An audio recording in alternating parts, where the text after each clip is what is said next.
Hello everyone. Welcome to Final Fantasy XVI. I'm Maggie. I'm Rick. And we're here to... What were we here to do? We were killing monsters last.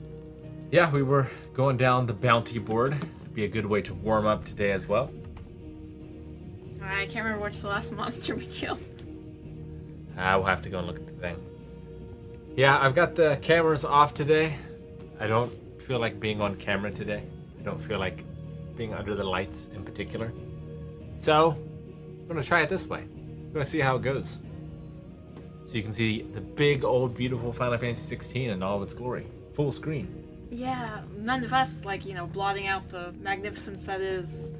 Well, Sid's not in the game anymore, so there's not much magnificence to lose. So hopefully this works. I miss Sid. Probably just for today. I know I can count on you, Gav. Likewise. Just hug. So you keep sending me wherever you need to, and I'll keep going. Safe in the knowledge that I have a home to come back to.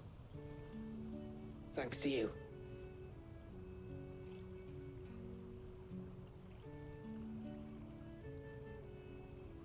Aww. Definitely a sex pan. Yeah. Ooh, that sand gets everywhere. That's enough soppy shite for one day. Oh. We'd better get this lot back to Blackthorn before he slings his hammer at someone. You go on ahead. And try to get some rest once you're there. Oh, I plan to. Believe you me. After Blackthorn gets what he needs, of course. I just realized that Gav's hands are slightly too big for his arms. Ready to go home, boy? Yes. She brought bread. Thank you for asking me to help you today. It makes a nice change. It does. It's good to get away from all the battle and bloodshed for once. Just being here reminds me of when we were children. Do you remember? Way to Walking friend zone down her. Market Street in Rosalith, taking in the sights and smells. How could I forget? What with Torgal's antics. Remember how his nose would prick up at the scent of sausages? He'd go racing away and we'd have to go running after him. We wouldn't catch you now, would we, boy? Was there anything you wanted to buy for yourself while we're here? There was, yes. Well, sort of. Molly in the kitchens told me about a place that sells particularly good pies. Thought you might like to share one with me. I would. Thank you. And I saw some bread. Yes. Jill, girl after my own heart. Big white cobs like the baker back in Rosalith used to make. What do you think? I thought we might get some soup to dip it in. But then I tried a slice of the butcher's dry-cured ham and it was just... Oh, You all right? sorry. It's just... you're right. I really do feel like a child again being here with you.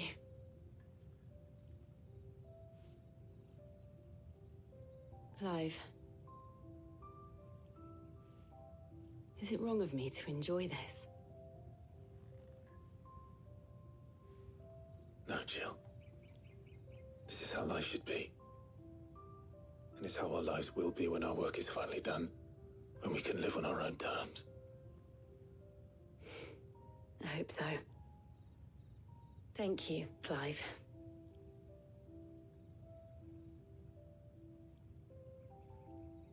See? It's the same pan as Gav. It's the sex pan. At least Gav's scene didn't have a fish photobombing in the back of the shop.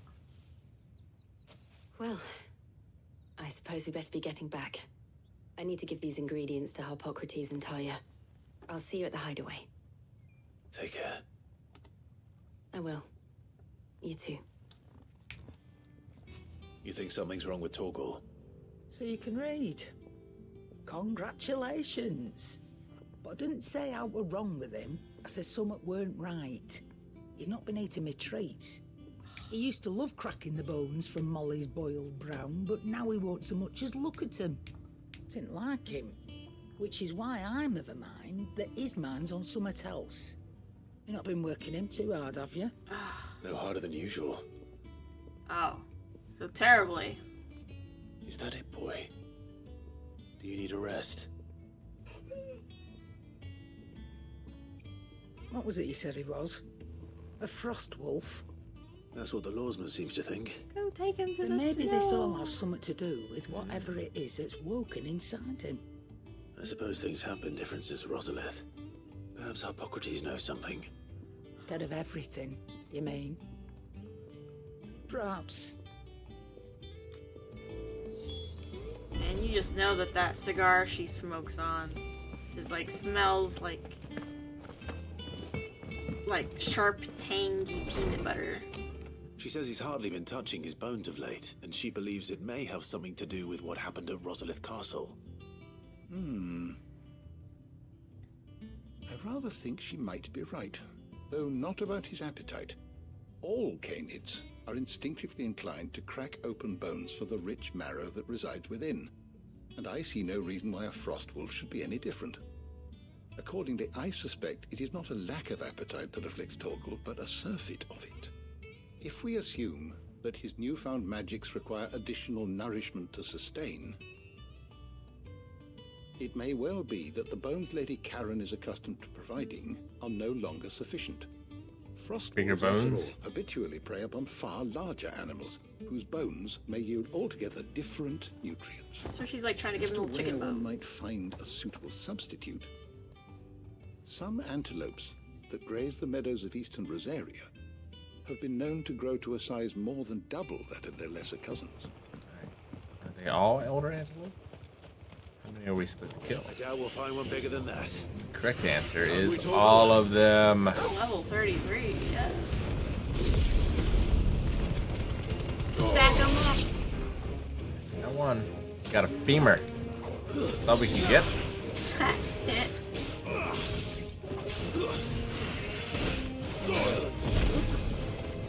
How destructive are you when you kill these things? That is...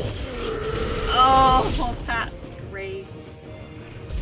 Oh, come back here. Come closer! Gotta move it. I'm going to move my arms like this if you get in the way.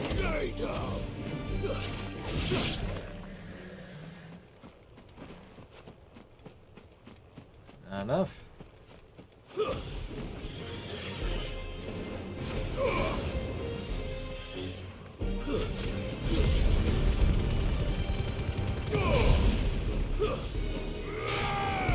I gotta say, if this feeds Torgal, what are we gonna feed him after we run out of Elder Antelope? Because it appears we are killing most of them right here, right now.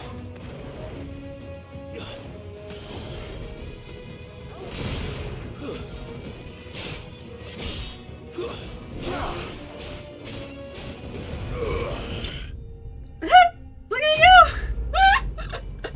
Spun off. That's pretty good. Bag of bones. No.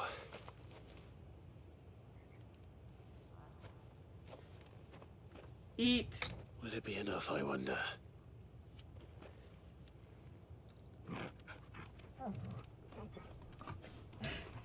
Seems excited. That's an ancient bone. It definitely did I come say out that of one of answers those my question. creatures. Which means we owe the lawsman our thanks. Oh, can Torgal please walk home with the Just a bone big in his puppy, mouth? aren't you? Hee A Please. very big puppy.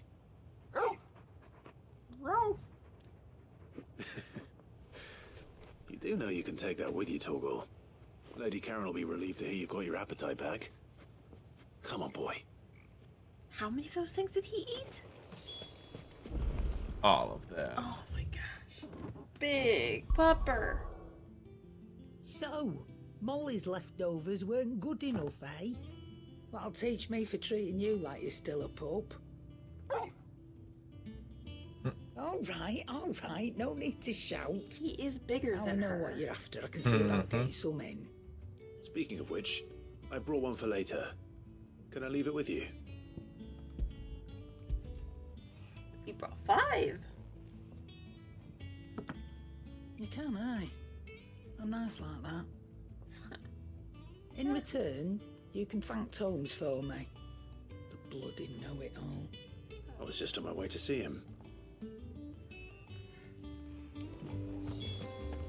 She just likes being Torgal's favorite person. It's great power and great responsibility. Ah, were you able to locate your quarry? We were indeed, Lawsman.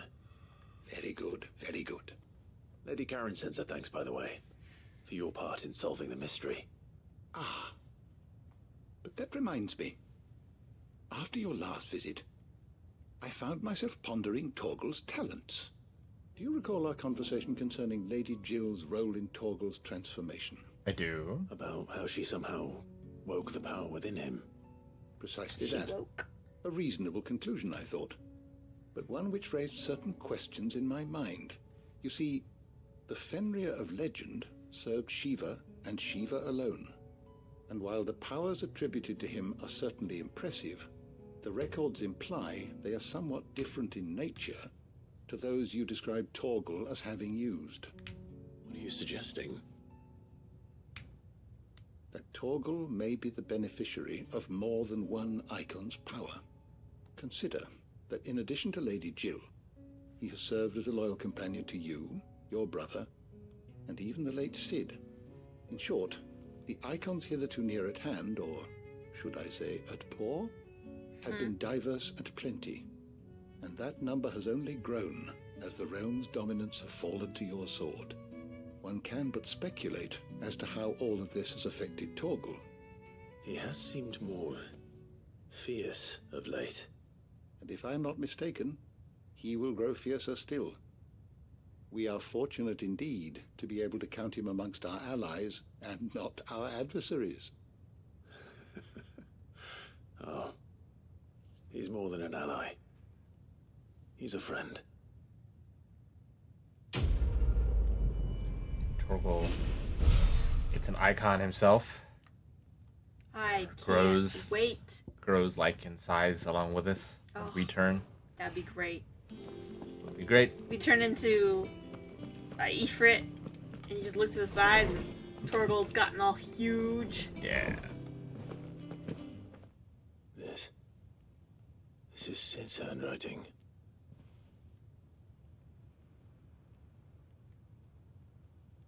Dear Otto.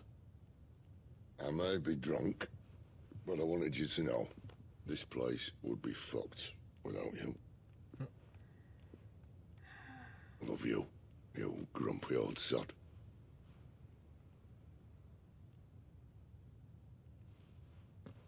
This note.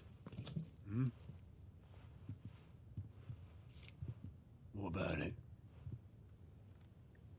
Sid was right.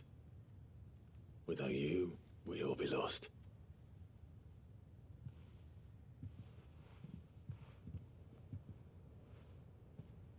He should have bloody well said so then. Just once. Before he went. But then, why would he? Him, or anyone? I'd only have told him to piss off. God damn it, game! I miss him too, Otto. This isn't fair! You're wrong, though. Both of you. It was never just me keeping the hideaway afloat. It was all of us. I just shoved people in the right direction. I barely seem to be able to do that anymore. That man thinks accounting's all about shapes. 1, 2, God. Would you rather go at the helm? Well, maybe I've got a few more years left in me. I'm going to hold you to that, Otto. Before you go, Sid would have wanted you to have this. But that's This'll do me just fine.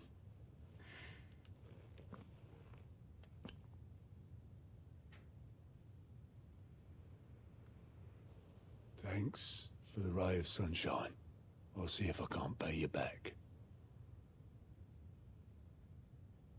Already have. And you were bad-mouthing the side quests. That was the side quest? Yeah? Well, of course, it featured Sid. It's literally designed to be like, God, remember that really awesome character you got to hang out with for a couple chapters? Guess what? We're gonna make you wish you weren't in this game. You were in the game that happened before this game.